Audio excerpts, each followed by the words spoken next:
Assalamualaikum warahmatullahi wabarakatuh. Selamat siang semuanya. Yang terhormat Ibu Friza Yulinda Farwis MPD selaku dosen pengampu mata kuliah Bahasa Inggris khusus serta teman-teman kelas Y2C. Pada kesempatan kali ini, kami dari kelompok 13 yang beranggotakan Sinta Amelia, Yuni Susilawati, Yuyun akan mempresentasikan tugas kami yang berjudul Direct and Indirect Speech and Imperative Statement. Pengertian direct speech. Direct speech, kalimat langsung, ialah kata-kata atau kalimat yang diucapkan langsung oleh pembicara atau orang pertama dan ditulis apa adanya. Contoh, she says I'm a clever student. Dia berkata, saya seorang murid yang pandai. Hal-hal yang harus diperhatikan pada direct speech yaitu A. Reporting verb yang melaporkan dan reported words yang dilaporkan dipisahkan dengan tanda koma. B. Reported words dalam kalimat langsung ditulis dalam tanda kutip. C. Reporting verb bisa juga disebut reporting sentence, kalimat pelapor. Reported word dapat disebut reported speech, kalimat yang dilaporkan. D. Letak reporting verb tidak harus di awal kalimat, tetapi bisa berada di akhir kalimat. Contoh, he said it is a time to go away. Dia berkata, sudah tiba waktunya untuk pergi. And he said, reporting verb, it's mine to go away. It's reported word. 2. Pengertian indirect speech. Indirect speech atau kalimat tak langsung ialah kalimat yang diucapkan untuk menyampaikan pernyataan seseorang. Contoh, she say that he is a clever student. Dia berkata bahwa dia seorang murid yang pandai. Hal-hal yang harus diperlihatkan dalam kalimat tak langsung yaitu A. Antara reporting verb dengan reporting word dihubungkan oleh kata penghubung atau conjunction. Dalam kalimat tak langsung, indirect speech, tanda kutip, quotation marks atau tidak diperlukan. Bentuk-bentuk indirect speech. Indirect speech dapat dibagi menjadi dua, yaitu bentuk kalimat tidak langsung yang kata pengantarnya dalam bentuk present tense, maka kalimat langsungnya tidak mengalami perubahan tense. Contoh, she say, I'm a clever student. Dia berkata, saya seorang murid yang pandai. B. Bentuk kalimat tidak langsung yang kata pengantarnya dalam bentuk past tense, maka kalimatnya mengalami perubahan, yakni tense, kata ganti orang, serta keterangan tempat. 3. Perubahan keterangan waktu. 1. Adverb of time.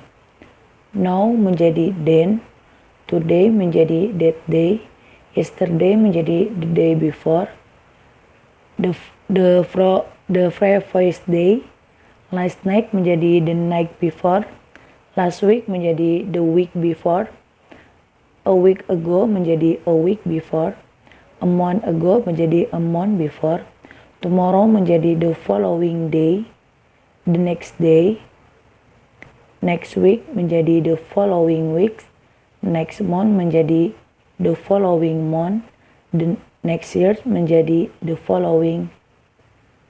2. Adverb of place. Her menjadi there, this menjadi those, this menjadi that. 4.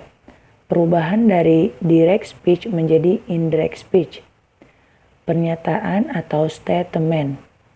Sebuah kalimat, pernyataan menggunakan kata pengantar. Bila pembicara melaporkan kembali apa yang dibicarakan oleh orang lain, maka kata benda dalam kalimat tersebut harus berubah. Contoh direct speech, Ana say to Nana I'm late, yang berarti Ana berkata ke Nana, saya terlambat. Indirect speech, Anna say to Nana that she is late. Anna berkata ke Nana bahwa dia terlambat. Bila pembicara melaporkan dirinya sendiri, maka kata ganti orang I, may, me tetap direct speech. Direct speech contohnya I said I will leave the country. Indirect speech I said I would leave the country. B. Pernyataan atau question. 1. Pertanyaan diawali dengan kata tanya who, siapa, what, apa, when, kapan, where, di mana, dengan ketentuan sebagai berikut. Kata tanya tetap dipakai dalam pertanyaan tidak langsung. Susunan pertanyaan tak langsung menggunakan susunan kalimat pernyataan, bukan dalam kalimat tanya. Perubahan bentuk waktu atau tense mengikuti ketentuan seperti biasa, sebagaimana bentuk waktu pada kalimat tak langsung yang berasal dari pernyataan. Contoh, direct speech, Ronald said to Aning, "What are you doing?" Ronald berkata kepada Aning, "Apa yang sedang kamu lakukan?" Indirect speech, Ronald asked Aning what she was doing. Ronald berkata kepada Aning, apa yang sedang dia lakukan. Direct speech, he wanted to know, how did you do this? Dia ingin mengetahui bagaimana caranya kamu melakukan ini.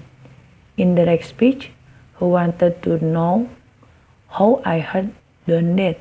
Dia ingin mengetahui bagaimana saya telah melakukan itu. Baik, akan saya lanjutkan. C. Perintah atau permintaan imperative request. Ketentuan yang perlu diperhatikan ialah 1.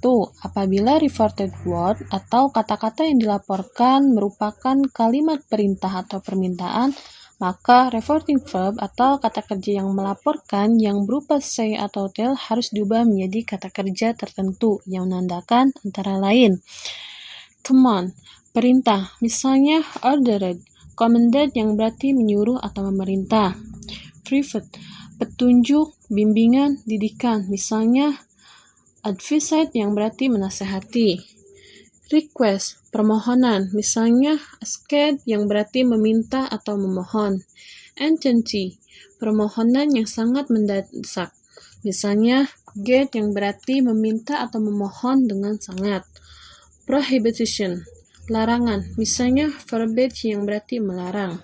2. Menggunakan kata kerja verb bentuknya to infinitive pada kalimat tak langsung. 3. Tambahkan kata please yang dipakai untuk mengatakan perintah yang lebih sopan. 4. Menggunakan not plus to infinitive untuk perintah atau command atau larangan prohibition. Person.